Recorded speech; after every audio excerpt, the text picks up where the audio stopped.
Habana. Are y'all ready? Quitao, quitao, quitomania.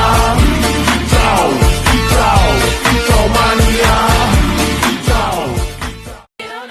Hey, I'm tripping, I'm sliding, I'm riding through the back like I must have on a beat, bro, beat, back, he a freak, though, man. Mata kuliah ini membahas juga mesin pemainan sepeda yang serta anak-anak yang berpengaruh pada kesempatan saya pada pagi ini. Kita mengajarkan agama Allah Taala untuk memberikan kita kesehatan sehingga kita dapat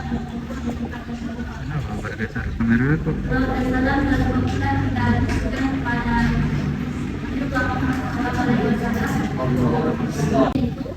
kasus-kasus psikologi perkembangan dalam perspektif Islam.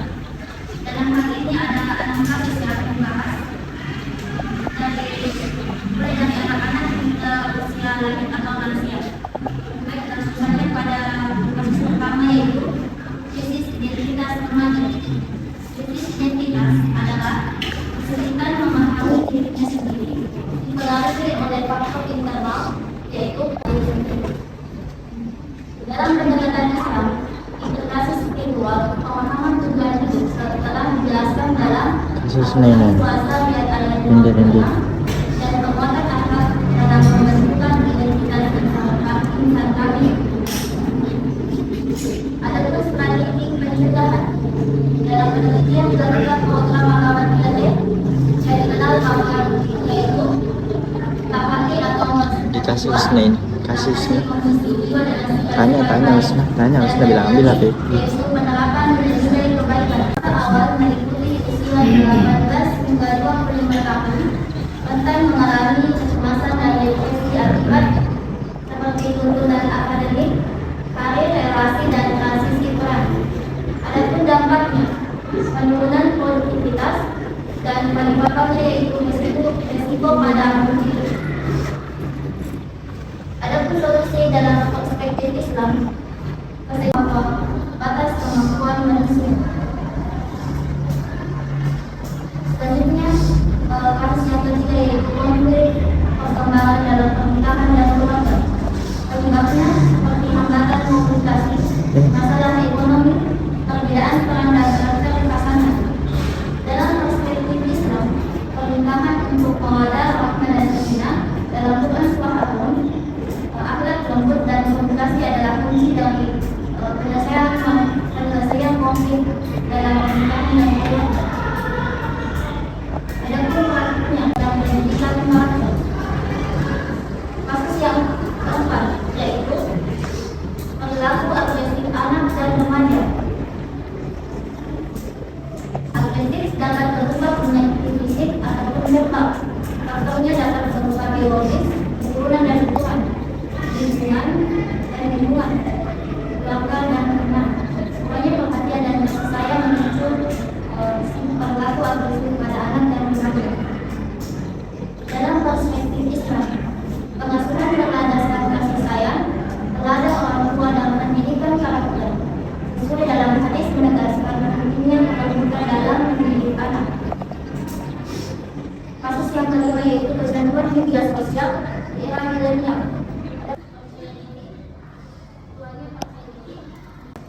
Literasi digital, pengawasan orang tua, aturan penggunaan teknologi dan pengembangan media proteksi terhadap aktivitas tersebut. Dalam perspektif Islam, prinsip moderasi atau wasatiyah yaitu menyeimbangkan antara dunia maya dan dunia nyata dalam menggunakan media sosial serta niat baik dan etika penggunaan platform. Kemudian kasus yang terakhir yaitu kecemasan lansia dan kesepian. Lansia mengalami kecemasan akibat penurunan fungsi tubuh, kehilangan peran dan kesepian. Ingatan tentang kematian bisa dapat Al-Quran surah Al-Baqarah ayat 57 harus diimbangi dengan persiapan spiritual, peningkatan hubungan keluarga dan partisipasi sosial dan usaha dan strategi. program sosial, penguatan peran keluarga, dan peran spiritual untuk mengurangi kecemasan serta meningkatkan kualitas hidup.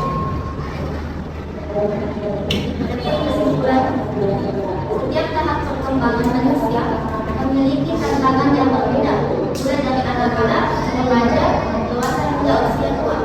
Permasalahan tersebut tidak hanya dipengaruhi oleh faktor biologis dan sosial, tetapi juga faktor spiritual. Adapun oleh Islam seperti iman, akhlak, tawakal, dan kesabaran memiliki solusi yang komprehensif untuk pencegahan terkait tantangan psikologis setiap individu. Ini saja presentasi dari saya. Dan menutup kemungkinan dari teman-teman ada yang ingin ditanyakan. Untuk itu saya buka sesi tanya jawab. Saya persilakan kepada teman-teman yang ingin bertanya, silakan mengajukan pertanyaannya. Pada teman-teman saya persilakan dengan Tentu ada yang bertanya sama Tuhan.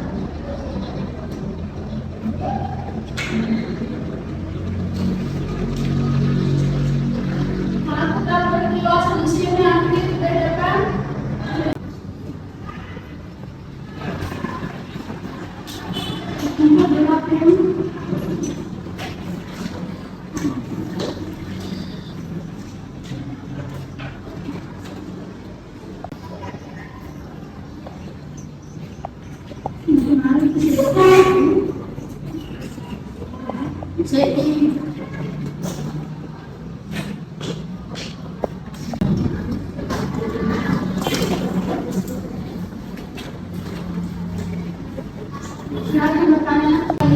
Saya persilakan kepada saudari kita. Silakan bertanya. Adapun pertanyaan saya yaitu dari beberapa kasus yang tadi sudah dijelaskan, mana yang paling membutuhkan integrasi antara psikologi modern dan Islam secara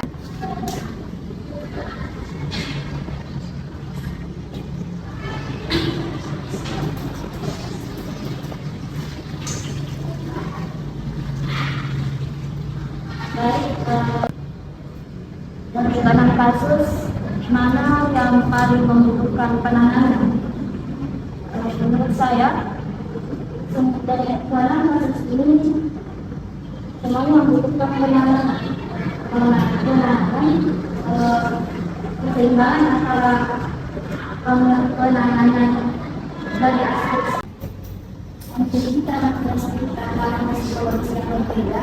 Namun dalam penanganan itu harus menyeimbangkan antara aspek spiritual dan aspek psikologis seperti itu. Bagaimana dengan menanya apakah ada orang saya yang mendapat terima atau masih ada kendala?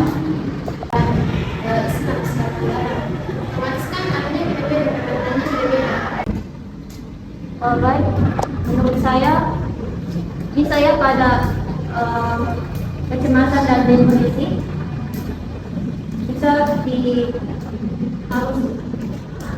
harus dilakukan penanganan yang signifikan.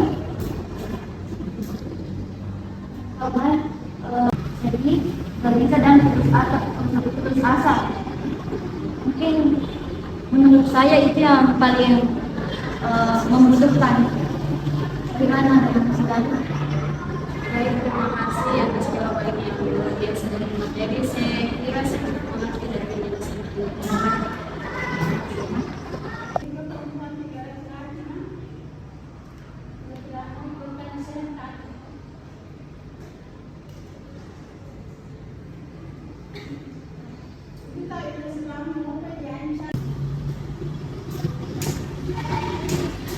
Tidak ada yang bertanya kan? Satu. Saya yang bertanya ke sampai saya yang bertanya semuanya. Nah itu. Padahal benar sudah.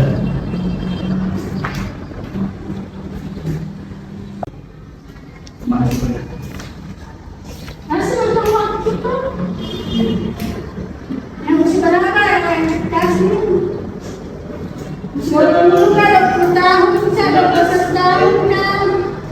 18 sampai 25. Media sosial terhadap tingkat depresi pada generasi muda seperti kita mahasiswa ini. Jadi saya pengalaman remaja. Ketergantungan ini dapat menyebabkan berbagai masalah dalam kehidupan remaja, termasuk penurunan minat dalam aktivitas sehari-hari dan kesulitan dalam berinteraksi sosial.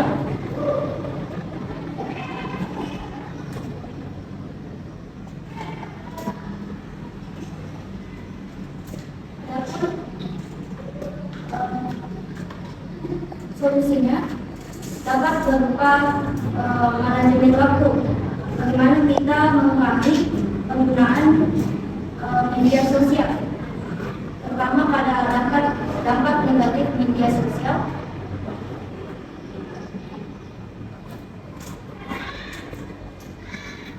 Bagi kesehatan mental remaja. Mungkin itu. Bagaimana dengan saudara? Apakah dirasa bisa diterima? Jawaban.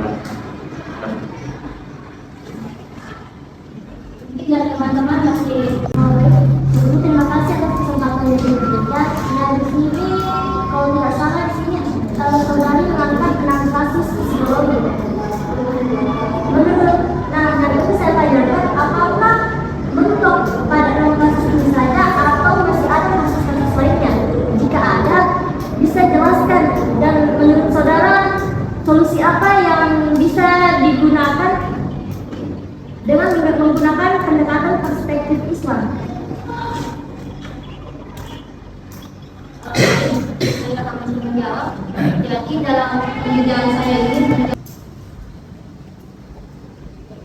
judul dari pemakalan adalah kasus-kasus psikologi perkembangan dalam perspektif Islam. Dan yang ingin saya pertanyakan adalah tentang konflik perkembangan pada usia dewasa. Bagaimana kita di usia dewasa ini, pertanyaan saya adalah bagaimana kita di usia dewasa dapat menjaga konflik-konflik yang ada pada lingkungan sekitar kita. Salah satunya adalah perbedaan pendapat yang terjadi atau perbedaan pendapat yang sering terjadi di sekitar kita.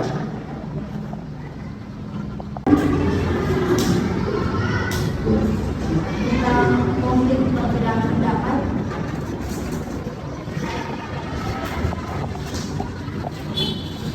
Jadi dengan cara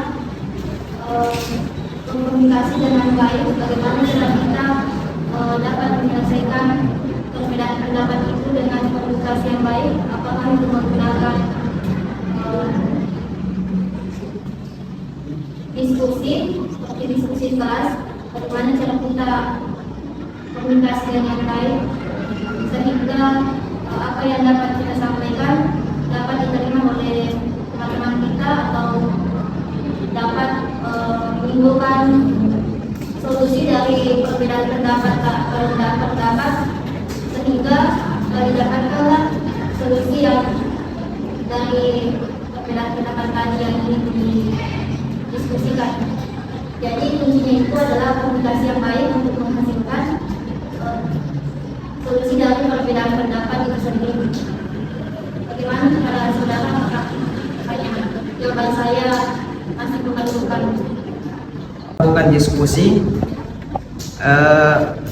sering terjadi itu bahwa pendapat kita benar, tetapi lawan bicara kita itu selalu menegakkan pendapat dia, pendapat mereka. Bagaimana cara mengatasinya itu? ya, dan kita mengalami masalah itu mungkin kita melakukan pemungutan suara ya.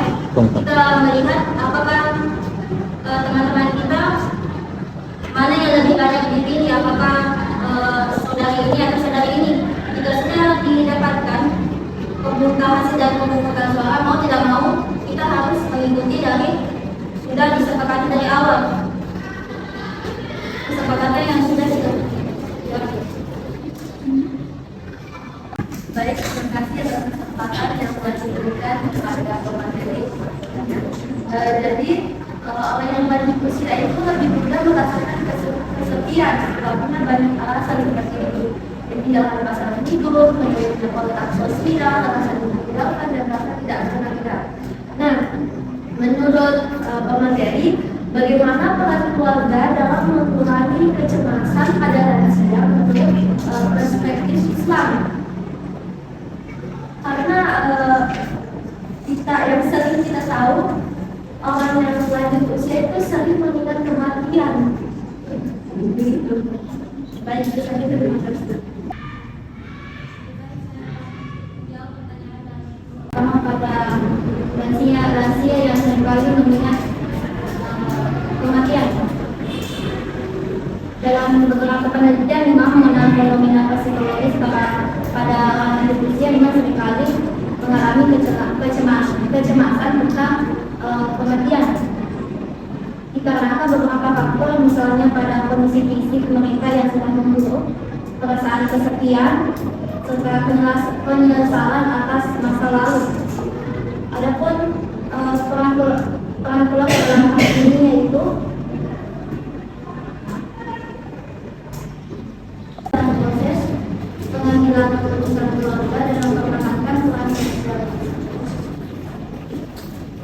Terima kasih. Saya akan menjawab pertanyaan tentang perkembangan pernikahan dan keluarga. Anda menjelaskan penyebab pernikahan dan keluarga yaitu memberikan komunikasi ekonomi, perbedaan peran dan karakter pasangan. Jelaskan cara penyelesaian Anda dan tidak Anda jelaskan di atas. Dalam komunikasi, dalam konflik perkembangan keluarga pasti ada yang dinamakan konflik. Jadi dalam penyelesaiannya itu komunikasi dengan baik. Bagaimana cara pasangan itu berkomunikasi dengan baik, dan cara mereka mengatasi konflik yang ada dalam keluarga dengan komunikasi yang baik dapat terhindar dari konflik yang baik. Kemudian pemberian peran seringkali memicu konflik. Dalam hal ini kita harus bekerja sama dalam mengurus yang namanya pengetahuan dari mana kepala tidak bisa kerjasama. Saya bisa kerjasama asalkan dia tidak anti saya. Kenapa begitu? Prinsip kita itu tidak boleh lembut cuma karena kita menyukai orang lain.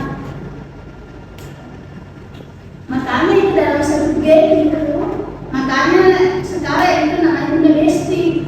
Ada benar besti dan oh iya besti dia dengan berarti ada frekuensi cara komunikasi mereka sama atau ada cara pandang mereka sama, bina atau sama.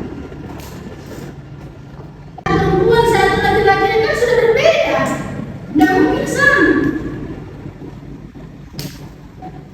Maksud saya, kalau kamu sama laki-laki dengan perempuan, tidak mungkin lah. Istiadatnya beda kok, cara pandangnya beda, cara berpikirnya beda, merasakan saja beda. Tidak akan bersama. Kendali pun itu kembali